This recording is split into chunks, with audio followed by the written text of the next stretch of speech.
use should, have, and been, and then the past participle for the passive voice. It should have been done. Here's the verb phrase, and then this is the subject. This is in the passive voice. In the active voice, you would change the subject to the person doing the action or not doing the action.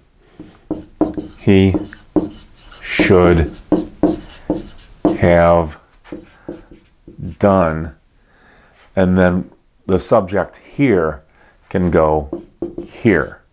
He should have done it. Both of these sentences have the same meaning. The difference is this is the passive voice and this is in the active voice.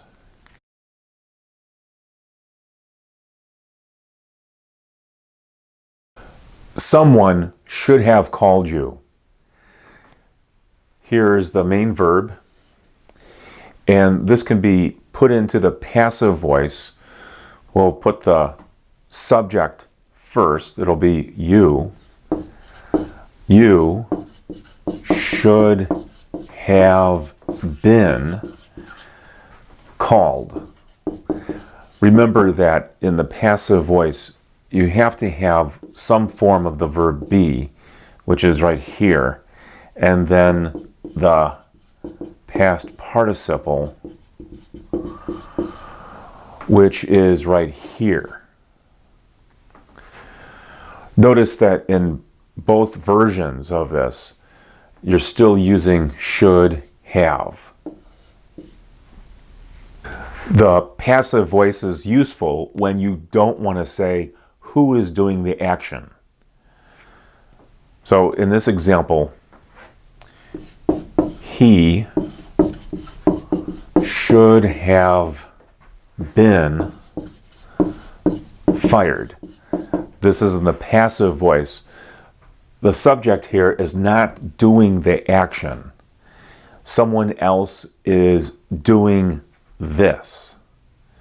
So if I put this into the active voice, his boss should have fired him. Both sentences have the same meaning. The difference is here, in this sentence, this is the subject. This could be a man or a woman. Should have fired him.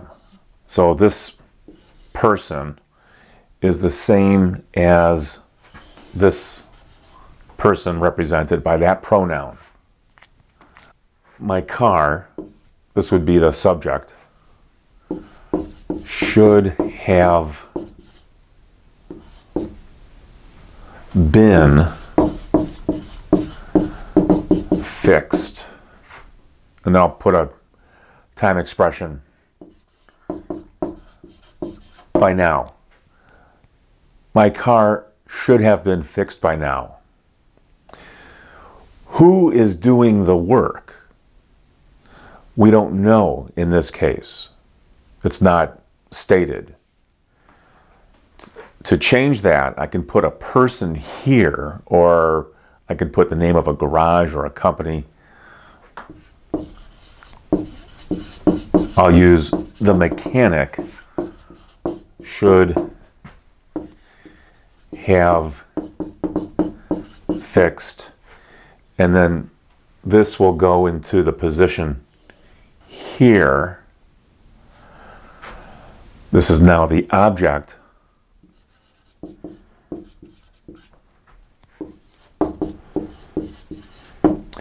The mechanic should have fixed my car by now.